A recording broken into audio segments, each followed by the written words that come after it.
Stres adalah respon yang normal pada kondisi yang abnormal. Sebagai manusia, merasakan stres dan kecemasan adalah respon yang wajar.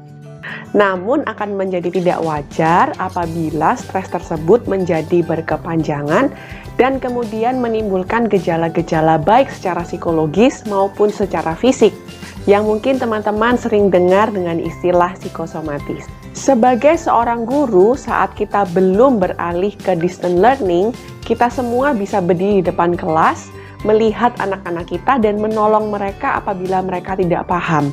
Tetapi di zaman sekarang, kita tidak bisa lagi menyentuh mereka, tidak bisa tahu apa yang ada dalam pikiran mereka, dan kadang itu membuat kita menjadi stres apakah anak-anak benar-benar paham yang saya sampaikan atau tidak.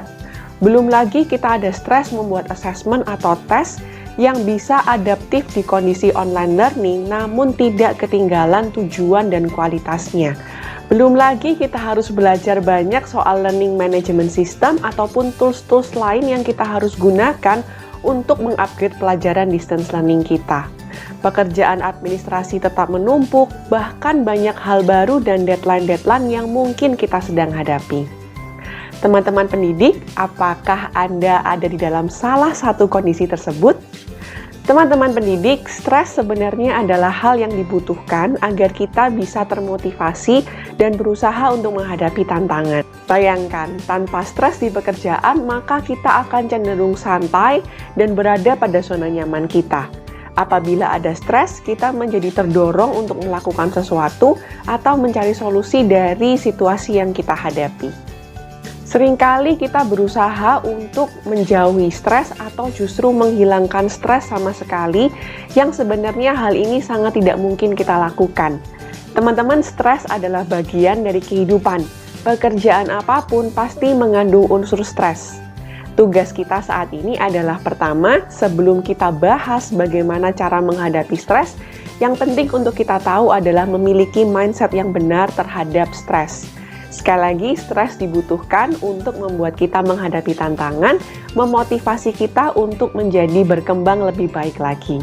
Coba pikir apabila tidak ada stres atau tekanan untuk kita beralih ke distance learning, mungkin di Indonesia perlu 5 atau 10 tahun lagi kita benar-benar akan maju dalam dunia distance learning. Tetapi karena keadaan dan mungkin juga karena paksaan, akhirnya mau tidak mau kita keluar dari zona nyaman kita dan belajar hal-hal yang baru. Nah, teman-teman pendidik, coba deh sekarang pikirkan hal baik apa atau hal positif apa yang Anda hasilkan atau rasakan di masa-masa yang penuh dengan tekanan seperti ini. Saya percaya dalam masa-masa ini skill kita sebagai seorang guru dan juga orang tua mungkin sangat jauh di-upgrade dengan adanya stres dan tekanan yang kita hadapi.